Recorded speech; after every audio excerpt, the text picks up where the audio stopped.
जय हिंद दोस्तों, आपका MS चौहान और आप देख रहे हैं अपना चैनल फेविज्ञान।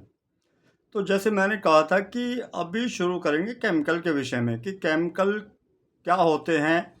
एक कहावत है ना गांव की कि जिस गांव नहीं जाना उसकी कोस क्या गिनना, यानी क्या किलोमीटर गिनना, लेकिन जिस गांव में जिस जगह पे जाना है उसके विषय में हमें उसका किलोमीटर पता होना चाहिए, उसको क्या क्या साधन है पहुंचने के, पर्यावरण कैसा है, सारा कुछ देखना पड़ता है। तो उसी तरह जो हमारे काम में आने वाले केमिकल यानी रसायन हैं उसके विषय में हमें पूरी तरह ज्ञान होना चाहिए।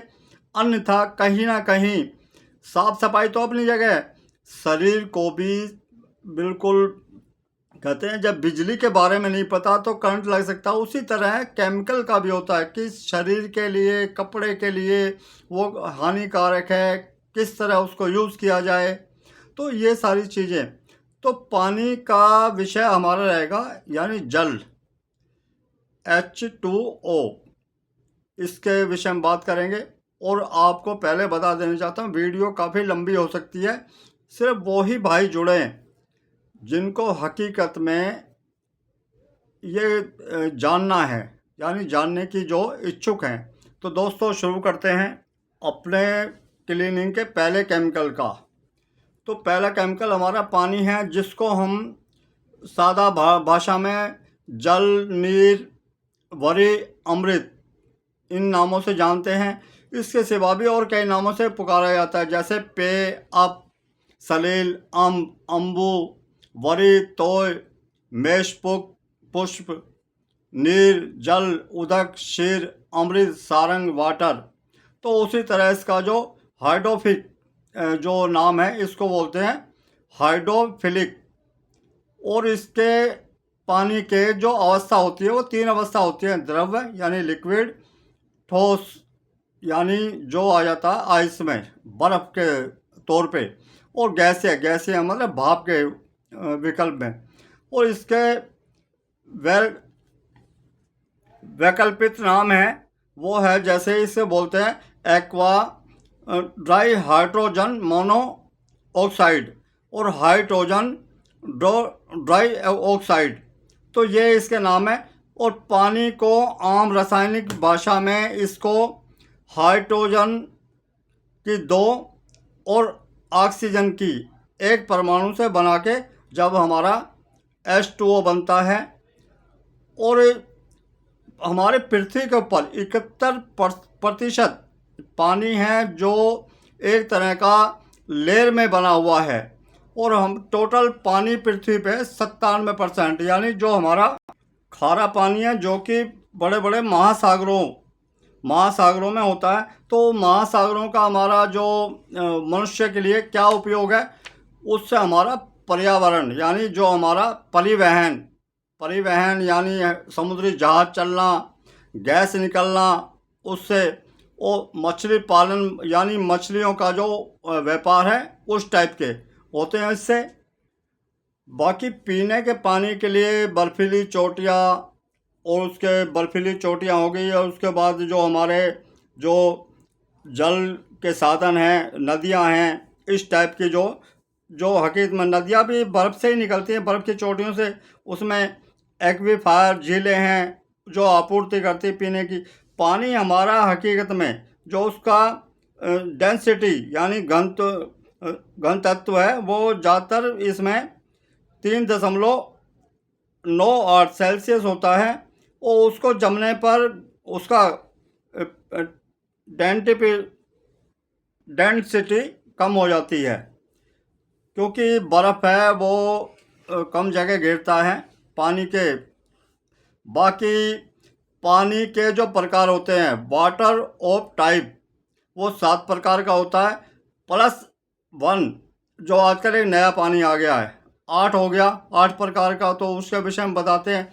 और पानी कौन कौन से केमिकल में जाके एक्टिव हो जाता है उसके विषय में बताएंगे, क्योंकि हकीकत में पहले केमिकल के विषय में बताएंगे, उसके बाद कौन से केमिकल से क्या होता है वो बताएंगे।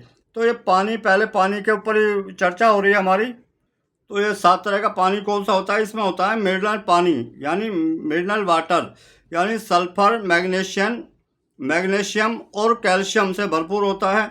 दूसरा आ जाता है स्पार्कलिंग वाटर। अगर इस पानी को कार्बन डाइऑक्साइड में मिला दें तो वो स्पार्कलिंग में परिवर्तित हो जाता है।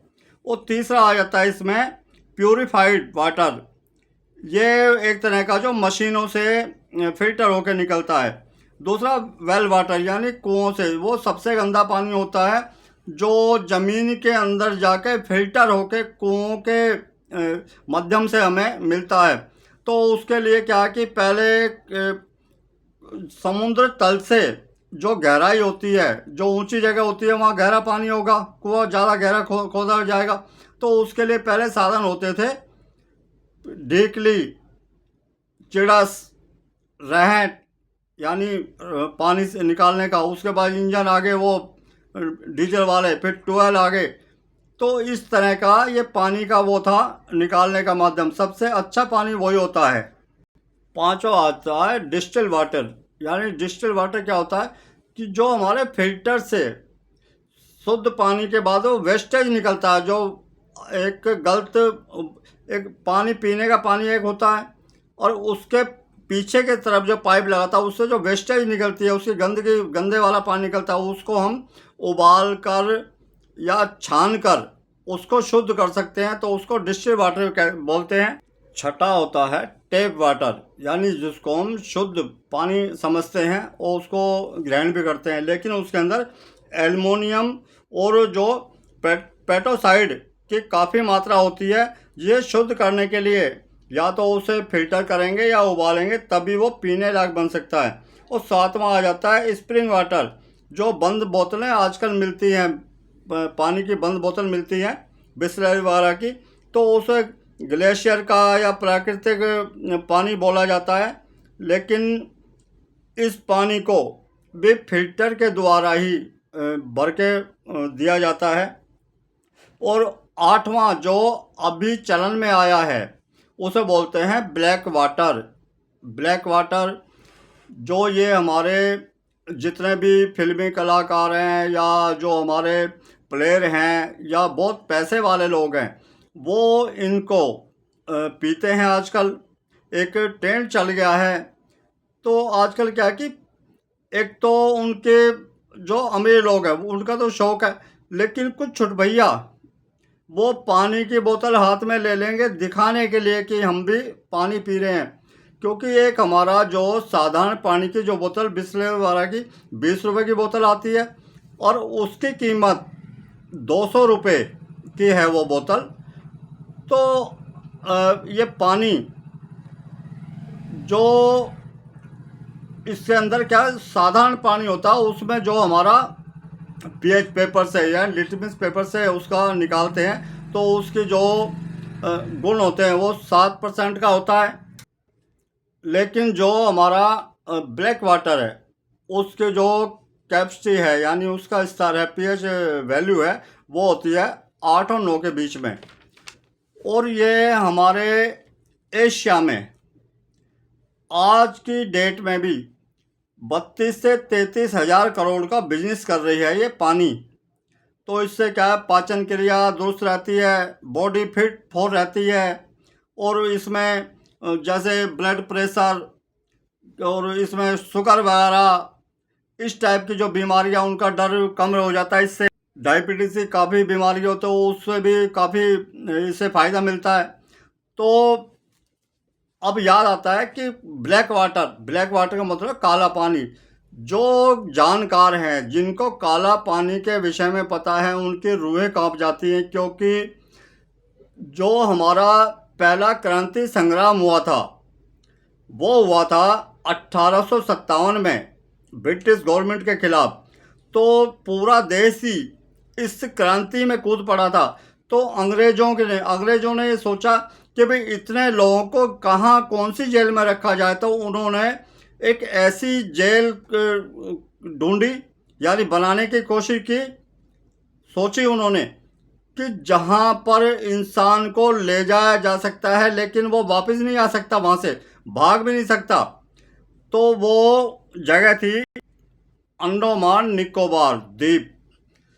चारों तरफ समुद्र से घिरा हुआ, हिंदुस्तान से हजारों किलोमीटर दूर। तो उसको इन्होंने बनाना शुरू किया 1896 में, और 1896 में शुरू किया, और 1906 में जाके वो तैयार हुई। उस जेल का नाम रखा सलूयर जेल, यानी काला पानी। कि इंसान एक बार मर जाता है, 5-7 मिनट ही लगते हैं उसको, लेकिन वहाँ पर डेली, कहते हैं डेली, आदमी फांसी के फंदे पे लटका रहे भी, उस टाइप का था। तो वहाँ पे 696 कमरे बनाए गए थे।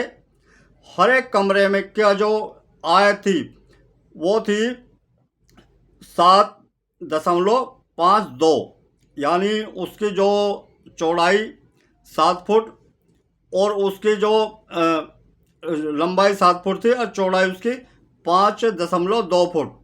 यानी आदमी उसके अंदर सिर्फ घुट के रह सकता है, और हाथों में हथकड़ी, पैरों में बेड़ी, और तो आदमी करे क्या, उसी के अंदर रहता था।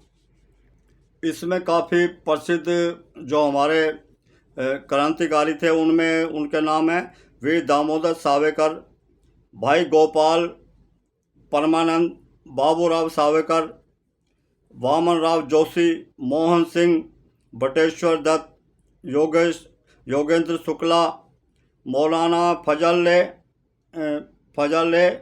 खैरावती, इस टाइप के। लेकिन वो 1938 में महात्मा गांधी जी और रविंद्रनाथ टैगोर जी के बहुत ही कठोर परिश्रम के बाद में उन कैदियों को वहाँ से रिहा करवाया गया। ये तो थी हमारे ब्लैक वाटर, यानी काले पानी की। एक काला पानी वो है कि लोगों की जो ज़िंदगी लेता था, एक काला पानी आजकल वो आया कि ज़िंदगी को बढ़ा देता है। यानी अब इसमें जो पानी है हमारा, कौन कौन से केमिकल में जाके एक्टिव हो जाता है। तो जैसे हमारा इसके अंदर जो पेट्रोलियम प्रोडक्ट हैं, MTO, solvent, hexyne, CTC, thinner वगैरह, उसमें पानी को नहीं मिलाया जा सकता कि वो पानी अलग हो जाएगा, पानी नीचे बैठ जाएगा या ऊपर रह जाएंगे। ना उस पानी से आप धुलाई कर सकते, ना ड्राई क्लीन कर सकते। उसी तरह उसमें एसिड होते हैं, सबसे खतरनाक एसिड होता है जो पानी में जाके एक्टिव होता है, उसे बोलते हैं सल्फ्यूरिक एसिड। सल्फ्यूरिक एसिड एक तरह का जब पानी में डालते हैं वो बिल्कुल ऐसे होता है जैसे गर्म तवे को, यानी गर्म लोहे को पानी में डालते हैं, छुम की आवाज़ आती है, बिल्कुल वैसी आवाज़ आती है। तो बहुत ही ज़्यादा एक्टिव होता है, बहुत ज़्यादा खतरनाक हो जाता है। पानी की मात्रा ज़्यादा हो और सल्फ्यूरिक एसिड ही कम हो, उसी तरह यूज़ किया जाता है। तो इसका यूज़ किया जाता है जो हमारे ट्रेसिंग निकालना, कपड़ों से जो नील वगैरह की जो कढ़ाई होती है, कढ़ाई की ट्रेसिंग निकालना, या बहुत ज़्यादा गंदे कपड़े होते हैं जो हार्ड स्टेन होता है उसको निकालने काम आता है। तो उसी तरह हमारे जो रुएँ आ जाते हैं कपड़े पे, उसके लिए भी इसका यूज़ किया जा सकता है। उसके विषय में बताएंगे जब ये आगे सल्फ्यूरिक एसिड का जब चैप्टर आएगा तो उसके विषय में बताएंगे। तो उसी तरह जो कास्टिक सोडा होता है, कास्टिक सोडे के जो मतलब मिलकर पानी कास्टिक सोडा मिलाने से वो भी भयानक रूप ले लेता है। यानी इतना जब कास्टिक सोडे की मात्रा कम होगी और पानी ज़्यादा होगी तो ज़्यादा दिक्कत नहीं है, लेकिन जब पानी की मात्रा कम और कास्टिक सोडे की मात्रा ज़्यादा होगी तो वो एक तरह का ज्वालामुखी का रूप ले लेता है। उसी तरह इसमें आता है जो सबसे खतरनाक केमिकल है, जो फिल्मों में भी दिखाते हैं कि पानी के अंदर ब्लास्ट हो जाता है, बम फूटते हैं। तो उसी तरह उसको केमिकल वो होता है सोडियम मेटल, यानी पानी के संपर्क में आके आग में लग जाती है, और ज़्यादा पानी होता है तो ब्लास्ट होता है। तो ये है हमारा पानी के ऊपर जो हमने आज एक वीडियो बनाई है। बाकी केमिकल का आगे आगे जो भी केमिकल होंगे उनके विषय में बिल्कुल सही तरह बताया जाएगा, पूरी तरह बताया जाएगा कि कौन से केमिकल का जन्म कैसे हुआ। केमिकल नहीं मिलते तो केमिकल आप घर पे कैसे बना सकते हैं उसके विषय में बताया जाएगा। और नई तकनीक कल बीत चुका, आज जो चल रहा है और आने वाले टाइम में कौन कौन से केमिकल यूज़ किए जाएंगे ड्राई क्लीन और लॉन्ड्री पर, उसके विषय में बात करेंगे। तो दोस्तों, पीछे काफ़ी वीडियो बनाई थी और मैं केमिकल के नाम नहीं बताता था, तो जानबूझ के नहीं बताए उन सब को। और मैंने काफ़ी वीडियो रफ वीडियो बनाई है कि मैं ये देखना चाहता था कौन अपना है, कौन जुड़ सकता है इस लाइन में, क्योंकि मेरा भीड़ बढ़ाने से मेरा मकसद नहीं है। सिर्फ वो ही भाई जुड़े, वही बच्चे जुड़े जिनको हकीकत में ज़रूरत है। बाकी जो बोर हो चुके हैं, यानी उससे उगता चुके हैं, उनसे हाथ जोड़ के प्रणाम है। बाकी आने वाले वक्त में नई नई टेक्नोलॉजी और कौन से केमिकल को कैसे यूज़ किया जाए, नहीं मिलता तो घर पे कैसे बनाया जाए, ये सारा बिल्कुल आपको बताया जाएगा। तो दोस्तों, काफ़ी भाइयों की शिकायत भी है कि आप कुछ ऐसी वीडियो बनाए, जैसे मैंने बनाया था एक टी शर्ट के ऊपर कि ब्लीच हाइपो गिर गया था, तो उसको टचिंग के यानी कलर कैसे करें। तो ये क्या होता है, टचिंग के विषय में, टचिंग क्या होती है ये तो आपको पता ही होना चाहिए कि कपड़े पे मान लो कोई गलती से केमिकल गिर जाए तो आप उसको ठीक कैसे कर सकते हैं। एक होता है ऑर्डिनरी छुपाना, ये परमानेंट है कि आप उसके बाद कोई भी केमिकल यूज़ करेंगे पूरा कपड़ा वाइट हो जाएगा, लेकिन जहाँ पे आपने टचिंग की है वो हाइपो से ब्लीच से भी वाइट नहीं होगा। और काफ़ी भाई सोचते होंगे पपड़ी जम जाती है, ऐसा नहीं होता, बिल्कुल सॉफ्ट रहेगा कपड़ा। और हमारे इंडस्ट्री में ये बहुत मेरे ख्याल मेरे टाइम से पहले 50 साल तो मुझे हो गए इस लाइन में, पहले से चला आ रहा है ये। लेकिन जब से इस लाइन में मैं गया हूँ, इस काम को थोड़ा और इजी किया। तो दोस्तों, आपसे यही रिस्पेक्ट है कि आप अपने सुझाव अवश्य दें, तो उससे मुझे कुछ नया कुछ करने की शक्ति मिलती है। तो दोस्तों, बने रहे, जुड़े रहे, मिलते हैं दोस्तों ब्रेक के बाद। जय हिंद, जय भारत।